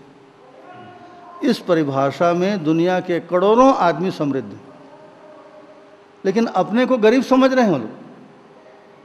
क्यों समझ रहे हैं गरीब? क्योंकि वो लोग संग्रह को समृद्धि समझते हैं और बोलते हैं टाटा के पास तो इतना अरब रुपया है, रिलायंस कंपनी के मालिक मुकेश अंबानी के पास 1 लाख करोड़ रुपया है और मेरे पास तो 1 करोड़ भी नहीं है, मैं गरीब आदमी हूँ। अरे बाबा, अंबानी से अपनी तुलना आप क्या करेंगे? आपके गांव में, आपके बगल में जो आदमी है उसको तो 1,000 महीने की आमदनी उसके घर में नहीं है, आपके घर में 5-7 हज़ार रुपया एक महीने में आता है। आप बहुत बड़े आदमी, आप खुश होइए। अंबानी के साथ अपनी तुलना करके कि मेरे पास 1 करोड़ और 1 लाख करोड़ नहीं है, ऐसा सोच के आप दुखी क्यों होते हैं? यह सिर्फ आपके सोचने की वजह से है, बाकी समृद्धि परमात्मा ने आपको बहुत बढ़िया तरीके से दी है। जितनी आपकी ज़रूरत है उससे ज़्यादा आपके पास है, माने आप समृद्ध हैं। आप परिभाषा को देख रहे हैं। एक शब्द को अगर आपने पकड़ लिया, सिर्फ एक शब्द, उसके सही अर्थ को आपने पकड़ लिया तो आज और अभी से आप समृद्ध हैं, आप बिल्कुल गरीब नहीं। अरे अंबानी का खर्चा होगा 50 लाख करोड़ का, इसलिए बेचारा 1 लाख करोड़ की सोचता है। हमारा खर्चा तो महीने में 4,000 नहीं है, अगर 5-7 हज़ार मिल गया तो हम लोग बहुत समृद्ध आदमी। इस एक शब्द के सही अर्थ को समझकर आज से ही भारत के करोड़ों आदमियों को समृद्धि का और समृद्धि से मिलने वाले सुख का अनुभव हो सकता है। हम लोग उल्टा करते हैं। अभी मैं आराम से बैठा हूँ, अभी 4 घंटे बैठ जाऊँ। अब आप कुछ मत करिए, मुझको उल्टा लटका दीजिए, बस सिर को नीचे कर दीजिए और पैर को ऐसा टांग दीजिए ऊपर में। उसके बाद देखिए आधे घंटे मुझको चक्कर आ जाएगा, मैं रोना चिल्लाना हाथ जोड़ना शुरू कर दूंगा, भैया मुझको उतारो यहाँ से, उल्टा मत लटकाओ। आदमी जाति को हमने उल्टा लटका दिया। तुम्हारे पास 1 लाख करोड़ नहीं है ना, हाँ, इसलिए तुम समृद्ध नहीं हो, तुम गरीब आदमी। अब आप जिंदगी भर मरते रहिए, आप 1 लाख करोड़ आपके पास कहाँ से आएगा? क्या भारत के हर आदमी के पास 1 लाख करोड़ आ जाएगा? माने जिंदगी भर आप दरिद्री को भोगोगे, अभावग्रस्त रहोगे, आप दुखी रहोगे। तो क्या हम जिंदगी भर दुख पाने के लिए पैदा हुए? आदमी को सीधा आप ऐसे ही बैठे रहिए, 2 घंटा बैठ जाएंगे, कोई तकलीफ नहीं। लेकिन अगर आपके सिर को नीचे और पैर के ऊपर ऐसा लटका दिया जाए तो क्या होगा बताइए? हमने मान्यता के ढंग से आदमी को उल्टा लटका दिया। जिनको हमको कोई ज़रूरत नहीं है उनके साथ हम तुलना करते हैं अपनी, और जो मेरे पड़ोस में है, गांव में है, मेरे घर में है, रोज़ जिनके बीच में रहता हूँ, सब लोगों से मैं बड़ा आदमी हूँ। बाबा, मुझको अपने समृद्धवान होने का सुख क्यों उसको एंजॉय नहीं करना चाहिए? एक शब्द के अर्थ में थोड़ी सी भूल चूक हुई। समाधान, समृद्धि, ये समाज का मूल्य है। आप अपने चारों तरफ की दुनिया को देखिए। अभी हम लोग बस आपके यहाँ आने के 3 दिन पहले एक घनघोर जंगल में गए थे विकराल जंगल। ये बिलासपुर से आगे कोरबा क्षेत्र में पाली नाम की एक जगह है, और पाली से करीब 30 किलोमीटर एक भीषण जंगल में, वहाँ पहाड़ में ऐसे, ये तो बहुत छोटा सा पहाड़ है, 3,500 फीट ऊंचा पहाड़, उसमें चढ़ गए हम लोग। तो वहाँ जाके हम लोग देखे जो लोग रहते हैं उस पहाड़ में, उनके पास कुछ नहीं है बाबा। एक एल्यूमिनियम का, जर्मनी का इतना बड़ा भगोना आता है ना, टूटा फूटा, उसमें बस पानी और चाउर को उबाल रहे थे। ना उनके घर में सब्जी है, ना दाल है। कहाँ से वो गरीब आदमी 90 रुपये किलो का दाल खरीदेगा? ना उसके पास कोई बर्तन है, ना एक ठो गद्दा तक नहीं। आप लोग तो बढ़िया गद्दे में बैठे। एक फटी हुई ऐसी दरी थी, वो चाहे विधायक नहीं मंत्री आएगा उसके पास है ही नहीं है, एक फटी हुई दरी बिछी।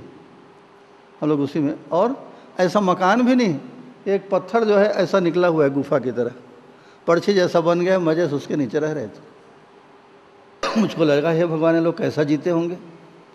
और दूसरा ख्याल आया कि इन लोगों की, ये भी तो मेरी तरह आदमी है, इन लोगों की तुलना में तो मैं राजाओं की तरह जी रहा हूँ।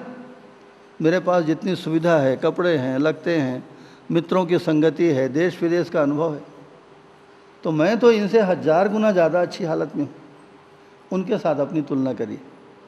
उन गरीबों को, कमज़ोर लोगों को, वो भी हमारी तरह आदमी है, उनको भी सुखपूर्वक जीने का हक है। उनकी तुलना में भगवान ने आपको करोड़पति और अरबपति बनाया। उस बात की खुशी आप नहीं मनाते? रिलायंस कंपनी वाले के पास 1 लाख करोड़ रुपया है और मेरे पास 1 करोड़ नहीं है, ऐसा सोच के आप रोना रोते हैं? हम किस तरह के पागलपन की ज़िंदगी को जी रहे हैं। उल्टा उल्टा लटक गया है। खाली समाज मूल्य के रूप में हमने 2 शब्दों को देखा,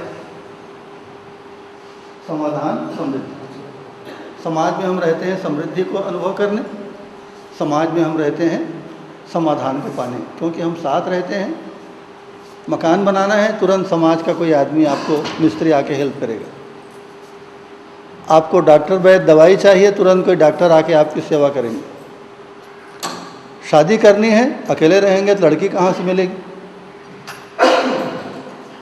अगर आपका समाज ठीक ठाक ना हो, द्रौपदी की कहानी आप सुने हैं ना, वो कहानी नहीं है, सच्ची घटना है। और द्रौपदी की तरह जीने वाली आज भी बहुत सारी लड़कियां हैं। एक समाज है, उनका पूरा इंटरव्यू आया था, ये इंडिया टुडे ने उसको छापा था। तो वहाँ अगर 5 भाई 6 भाई घर में हैं तो 6 भाइयों में मुश्किल से, बड़ी अच्छी किस्मत, ले दे के 1 भाई की शादी हो पाती है। 1 भाई की। 6 भाई अगर घर में हैं, और शादी तो सबको चाहिए भाई, किसको नहीं चाहिए पत्नी, तो ले दे के 1 जने की शादी हो पाती है। और वो जो 1 लड़की शादी होकर उस घर में आती है, तो बाकी 6 भाई उसको पांडवों की तरह अपनी पत्नी जैसा उसका उपयोग करते हैं। उनसे पूछा गया क्यों ऐसा होता है? बोले हमारे समाज में लड़कियां ही नहीं है, क्या करेंगे? अरे 6 में से 1 भाई को लड़की मिल गई, उतना ही बहुत है, कहाँ से लड़की लाएंगे? अगर समाज ना हो तो क्या इतनी अच्छी बहू बेटियां आपको मिलेंगी? ज़िंदगी भर तरस के रह जाएंगे हम लोग। ये समाज की महिमा है। समाज ने हमको हमारी सारी समस्याओं का समाधान दिलाया है। समाज का एक जबरदस्त पहलू और है, वो है अभय। क्यों समाज में हम रहते हैं? क्योंकि हम बिना डर के जीना चाहते हैं। बिना डर, कोई डर नहीं। मेरे मन में कोई डर ना रहे, मेरी ज़िंदगी में कोई भय ना रहे। जैसा कि आपने देखा, अभी आपने देखा, दुनिया में कोई भी घटना होती है और आदमी अपने घर में बैठे बैठे कांपता है। टेलीविज़न में आ गए, पता नहीं कब फैल जाए और कौन आदमी मर जाएगा। हैजा हो गया, लोग पटापट मरना शुरू हो गए, प्लेग हो गया, कैंसर की बीमारी हो गई, एड्स हो गया। अभी बहुत सारी बातों का तो गांव के लोगों को पता तक नहीं। एड्स क्या बीमारी है गांव के बहुत लोग नहीं जानते होंगे, इसलिए बहुत मज़े से जी रहे होंगे। अभी हैजा से भी ज़्यादा खतरनाक बीमारी एड्स है। एक बार वो बीमारी किसी को लग गई ना, आदमी चुहका जाता है, बस सूखते जाता है, मर ही जाता है। 100 में से 1 आध आदमी बच गया तो बहुत किस्मत है उसकी। एड्स नाम की बीमारी, जिसका भी लोगों को पता नहीं है। वैज्ञानिकों का अंदाज है कि आने वाले 10 सालों में बम गिरे चाहे न गिरे, एड्स नाम की एक ही बीमारी से कम 10 करोड़ आदमी तो नहीं में मरेंगे। 10 करोड़ आदमी। इतनी भयावह बीमारी और इस तेज़ी से फैल रही है, शहर में, गांव में, इधर उधर, सड़क के किनारे। एक बीमारी ना, और इस तरह की कितनी बीमारियां दुनिया में हैं। स्वाइन फ्लू को हम लोग सुने नहीं थे, ये मैड काऊ की बीमारी को सुने नहीं थे। अभी जो बीमारियां निकल रही हैं, ये अगर थोड़ा सा ज़्यादा विकराल रूप लेती हैं, तो जब तक इनकी दवा को आविष्कार करेंगे तब तक इतने लोग साफ हो जाएंगे। तो समाज में रहने का एक विशेष जो प्रयोजन है वो है अभय, कि बिना डरे बिना भय के हम जिंदगी को जी सकें।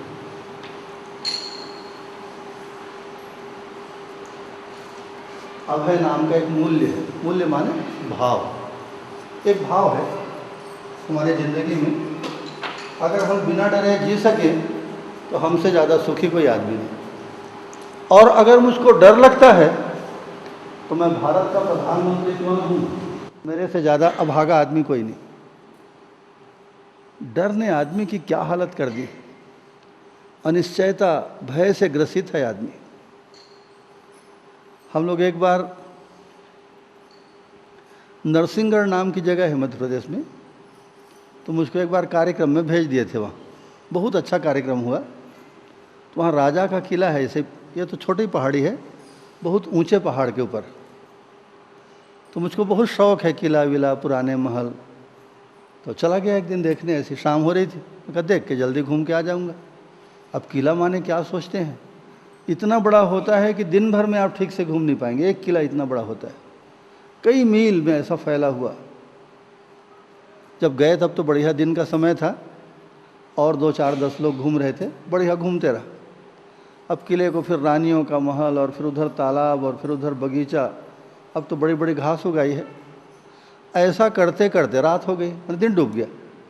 अब किले में तो कोई रहता नहीं, बिजली बत्ती भी नहीं है। मैं से चारों तरफ घूम के देखा, छत के ऊपर खड़ा था, उस पूरे कैंपस में एक भी आदमी नहीं था।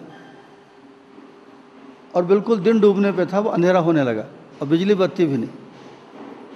अब मुझको इतना डर लगा, हे भगवान मैं कहाँ के फंस गया। एक तो पहाड़ की ऊंचाई और ऊपर से बड़ी बड़ी उगी हुई घास और भयानक किला और कई मील की लंबाई चौड़ाई में। तो पहली बार लगा कि डर का कारण क्या है। जब मैं किले में घुसा था तो और 10-20 लोग जो घूमने आए थे बढ़िया मज़े से, मैं भी घूमते रहा, वो लोग भी घूम रहे थे। वो लोग अपना शाम होते देख के भाग गए वहाँ से, और मैं ज़्यादा और बारीकी से देखने के चक्कर में लटक गया। बहुत मुश्किल से जल्दी जल्दी निकलते निकलते भी रात हो गई। मुझको लगा कि देखो, अगर यहाँ 10-20 आदमी होते तो डर नहीं लगता। इस पूरे शहर में, इस इलाके में, घुचापाली गांव में, मंदिर में अगर कोई आदमी न रहे, आप अकेले रहें, आपको डर लगेगा। और इतने सारे लोग आराम से मंदिर में बैठे हैं, पहाड़ है ना, जंगल है, पहाड़ है, घाटी, आपको डर लगता है क्या? हम साथ साथ रहते हैं इसलिए डर नहीं लगता। अगर मैं इस पूरे इलाके में एक आदमी रहूं भूत की तरह, मुझको डर लगना शुरू हो जाएगा। असल में ये भय नाम की चीज़ क्या है, इस भय की जड़ कहाँ पे है? जो पहली गलती आदमी से हुई है और जो दुनिया की बड़ी से बड़ी गलती, इतिहास से लेके आज तक, कि मैंने एक जगह भूल कर दी, एक जगह, कि मैं क्या हूँ, ऐसा जब सवाल आया तो क्योंकि ये शरीर जो है मुझको दिखता है, शरीर चलते हुए, फिरते हुए, बोलते हुए, काम करते हुए, खाते हुए मुझको दिखता है, तो मैंने भ्रम के कारण अपने को शरीर मान लिया। अब जैसे ही आप अपने को शरीर मानेंगे तो तुरंत आपको क्या दिखता है, अरे ये शरीर तो बीमार होता है। आप हॉस्पिटल में जाके देखिए किस तरह से लोग बीमारी में सड़ रहे हैं, बरसों बरसों, 10-10 साल से पड़े हैं बिस्तर में, उठने की ताकत नहीं, जिंदा हैं और 10 साल में बिस्तर पर पड़े हैं, बाथरूम जाने की ताकत नहीं, बिस्तर को रोज़ गंदा करते हैं, रोज़ गालियाँ खाते हैं। हमने जो अपने को शरीर मान लिया तो शरीर के साथ तुरंत भय की शुरुआत हो गई। मैं बीमार पड़ूंगा, मैं तो बुढ़ा भी होऊंगा और मुझको तो मरना भी है, मरूंगा तो क्या होगा। इतना सारा मैंने जीवन भर जो कमाया है, ज़मीन जायदाद, रुपया पैसा, मेरा बेटा, मेरे नाती, मेरे पोते, मेरी बेटियां, उनका क्या होगा, ये सब मुझसे छूट जाएंगे। तो जहाँ मैंने अपने को, अपने स्वरूप को शरीर मान लिया, तो शरीर के पास ये मरना और उसके बाद बूढ़ा होना, बीमार होने लगा ही। और मरने का मतलब ये सारी चीज़ें जिनके साथ मैं जीता हूँ, जिनको मैं उपलब्धि मानता हूँ, सब 1 सेकंड में छूट जाएगी। उस डर से आदमी कांपने लगता है। ये शरीर उसकी जड़ में है, मान्यता उसकी जड़ में है। आप जानते हैं कि राजाओं तक ने बहुत बड़ी व्यवस्था की, दुनिया की ऐतिहासिक व्यवस्था है, उसको ममीज कहते हैं, माने मरे हुए सूखे हुए मुर्दे। मिस्र में पिरामिड नाम की जो बिल्डिंग है, जैसे बिल्डिंग दुनिया में कहीं नहीं, ऐसी बिल्डिंगों में ममीज, वो मरे हुए राजाओं के सूखे हुए मुर्दे रखे हुए हैं। किस उम्मीद में? अगर कोई मरे हुए आदमी को जिंदा करने का तरीका निकल आए, ये सारा रुपया पैसा लगा के मुझको जिंदा कर देना। अरबों खरबों की संपत्ति उन मुर्दों के साथ रखी है, अरबों खरबों की संपत्ति रखी। लेकिन आज उस घटना को हजारों बरस बीत गए, कम से कम 3000 साल पुराने मुर्दे हैं। आज तक कोई आदमी मरे हुए मुर्दे को जिंदा करने का तरीका नहीं निकाल पाया। राजाओं की लाश, रानियों की लाश अभी भी वहाँ पर पड़ी हुई।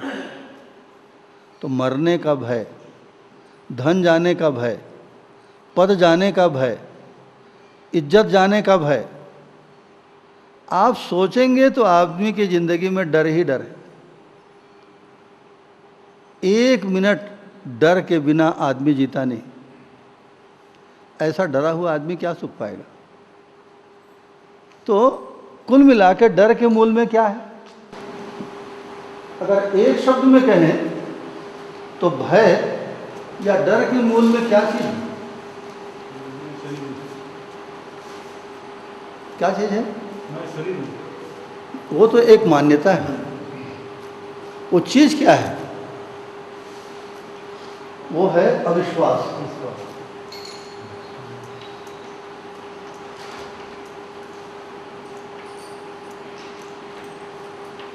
मुझको अपने हमेशा जिंदा रहने का भरोसा नहीं। मैं हमेशा इसी तरह सुखी समृद्ध रहूँगा, ठाठ से जीऊँगा, इसका भरोसा। कल धन चला जाएगा तो क्या होगा? अभी सब लोग मेरे से बहुत अच्छा व्यवहार करते हैं, कल लोग अगर चाकू डंडा लेकर मुझको मारने आ गए तब क्या होगा? ये लोगों का सहयोग, प्रेम ऐसा ही हमेशा बना रहेगा, इस बात पर मुझको भरोसा नहीं। अविश्वास जो है भय का कारण है। हम लोग यहाँ बहुत चैन से बैठे हैं, इसका कारण क्या है बताइए? क्योंकि हमको भरोसा है छत हमारे सिर के ऊपर नहीं गिरेगी। ये विश्वास जो है हमको शांति से यहाँ बैठने दिए। थोड़ी सी शंका हो गई छत गिरने वाली, तो आप कहाँ गए जीवन विद्या और कहाँ गया गद्दा, आप छोड़ के प्राण लेकर भागेंगे। आपको एक घटना का पता है ना? सन 1934 में एक भूकंप आया बिहार में। तो एक डोगरी जिसको लकवा हो गया, पैरालिसिस की बीमारी, 14 साल से बिस्तर में पड़ी थी, उठ नहीं सकती थी, बाथरूम नहीं जा सकती थी। अब घर के लोग बेचारे क्या करते, सेवा करते थे। 14 साल से डोगरी भी हो गई थी और बीमार तो थी। अब भूकंप में पूरे ज़मीन ऐसा कांपने लगी। अब देखो देखो भूकंप, अब सब लोग जान लेके भागे। अब डोकरे को कौन देखता है? सब लोग भाग गए। अब डोकरी देखिए, अरे सब लोग भाग रहे, क्या हो गया? अब पूरा मकान ऐसा कांप रहा है। डोकरी उठी और दौड़ना शुरू कर दी। 2 मील तक दौड़ते दौड़ते घुजापाली गांव पहुंच गए। तब उसको ख्याल आ रहा, मैं तो बीमार हूँ और मैं तो 14 साल से बिस्तर से उठ नहीं पाती थी। अरे बिस्तर से उठ गई बाबा जीव के डर में, और उठ कर दौड़ना शुरू कर दी। 2 किलोमीटर के बाद उसको याद आया, ये भय क्या चीज़ है। अगर सच्चा भय आपके भीतर आ गया तो डर के मारे आदमी में चमत्कार जैसा काम कर डालता है आदमी। तो अगर आज हम यहाँ चैन से बैठ करके किसी बात को कर रहे हैं, उसके मूल में असली चीज़ क्या है? विश्वास। हमको विश्वास है छत नहीं गिरेगी।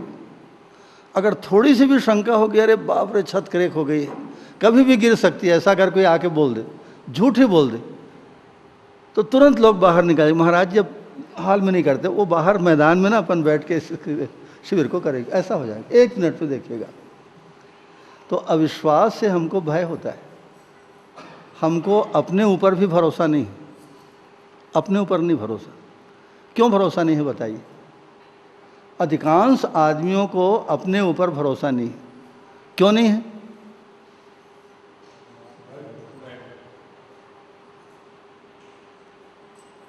भय तो परिणाम है, फल है। पेड़ को बताइए, भरोसा नहीं होने का कारण क्या है? उसका असली कारण है आप अपने बारे में जानते ही नहीं। कहाँ से भरोसा होगा? आप वास्तव में क्या है इसका पता नहीं। आज मुझको पता नहीं है कि कोई आदमी मेरे नाम से 10-20 लाख बैंक में जमा, मुझको पता नहीं। इसलिए अगर 20,000 का भी खर्चा आता है तो मैं डरने लगता हूँ, हे भगवान मैं कहाँ से लाऊंगा, कमाता धमाता नहीं हूँ, 20,000 रुपया कहाँ से आएगा। ये डर मेरे पास ये डर क्यों आता है? क्योंकि मेरे खाते में जो पैसा जमा है बैंक में, उसका मुझको आज तक पता नहीं, कभी गया ही नहीं बैंक, कहाँ से पता होगा? और किसी ने बताया भी नहीं मुझको। अभी कोई पैसा वैसा नहीं देगा, खाली बैंक से एक चिट्ठी आ जाए इतनी बड़ी कि आपके नाम पे कोई आदमी 50 लाख रुपये बैंक में जमा कर गया है। पैसा 50 रुपया नहीं मिला, एक चिट्ठी इतनी सी इन्फॉर्मेशन मेरे नाम से 50 लाख, उसके बाद आप 10 लाख रुपए की चर्चा करिए, अभी तैयार हो जाऊंगे। डर खत्म। मुझको जैसे ही पता लगता है कि मेरे नाम पर बैंक में बहुत बड़ा अमाउंट है, खजाना है, मेरा डर चला गया। और खजाना तो अभी भी है मुझको पता नहीं है। 10,000 का खर्चा आता है तो मेरा जी घबराने लगता है, भगवान कहाँ से लाऊंगा मैं, कैसे होगा। तो आपको अपने बारे में पता ही नहीं है, इसलिए आपको डर लगता है। ना आपको अपनी शक्तियों का पता है, ना अपने स्वरूप का, वास्तविकता का पता है। मान्यता की बात नहीं करता। हमने अपने बारे में जो रंग रंग की मान्यताएं पाल ली हैं कि मैं गरीब हूँ, अमीर हूँ, जवान हूँ, बुढ़ा हूँ, अच्छा हूँ, खराब हूँ, पापी हूँ, पुण्यात्मा हूँ, ये रंग रंग की मान्यताओं को जो हमने कोट की तरह ओढ़ लिया है। इतनी गर्मी में चलिए तो आपको पेंट और उसके ऊपर पैजामा और उसके ऊपर कोट, उसके ऊपर ओवरकोट और ऊपर से कंबल और उड़ा देते, उसके बाद आपको कैसा लगेगा? आप पसीने से तरबतर हो जाएंगे। अब एक ठो कुर्ता पहन के पसीना छूट रहा है और 10 ठो कपड़ा आपके ऊपर लाद दिया जाए तो क्या होगा? आपने अपने ऊपर 50 मान्यताओं को लाद लिया कि मैं पुरुष हूँ, स्त्री हूँ, जवान हूँ, बुढ़ा हूँ, बड़ा हूँ, छोटा हूँ, गांव में सबसे ज़्यादा पढ़ा लिखा मैं आदमी हूँ। यह भी एक मान्यता है। अरे भाई आपका शौक़ हुआ तो आप पढ़ लिए, उसमें करने की क्या बात है भाई, खुशी की बात है। आप बड़े आदमी हैं, आप कितने एकड़ ज़मीन खरीदे बताइए? वो तो हमारे दादाजी के ज़माने की ज़मीन है। अगर श्रेय जाना है तो दादाजी को जाएगा, मैं तो 2 एकड़ नहीं खरीदा हूँ, तो मैं किस बात के लिए अकड़ूंगा कि मैं इतने बड़े ज़मीन का मालिक हूँ। इतनी सारी मान्यताओं को हमने अपने सिर के ऊपर लाद लिया है, हमको पसीना नहीं छूटेगा तो क्या होगा? ये मान्यता ही मान्यता है। आपको अपने ही ज़िंदगी की सच्चाई का कोई पता नहीं, दुनिया के करोड़ों आदमियों को पता नहीं, इसलिए 24 घंटे हमको डर लगता है। क्योंकि एक चीज़ मैं जानता हूँ कि समस्या आ गई, 10,000 का खर्च आ गया, और दूसरे पहलू को मैं नहीं जानता कि मेरे नाम से बैंक में कितना पैसा जमा है, या मुझको पता नहीं। 10,000 का खर्चा तो दिख रहा है मुझको, मैं डर जाता हूँ। एक बार बैंक में जाके पता लगाइए, पता लगेगा कि आपके नाम पे 50 लाख रुपया जमा है। इतना पता लगते ही वो खर्चे का डर अब तुरंत छूट जाएगा। अविश्वास जो है भय का कारण है। अविश्वास का कारण अज्ञानता है। हम अपने बारे में नहीं जानते। अज्ञानता जो है, उसी पर रामायण में क्या लिखा है? जाने बिन न होई प्रतीति। जाने बिना विश्वास नहीं होता। ये तो सुनी हुई बात है। किताब में, रामायण, गीता में, दर्शन में हम लोग पढ़ लेते हैं कि आप आत्मा हैं, आप अजर अमर हैं,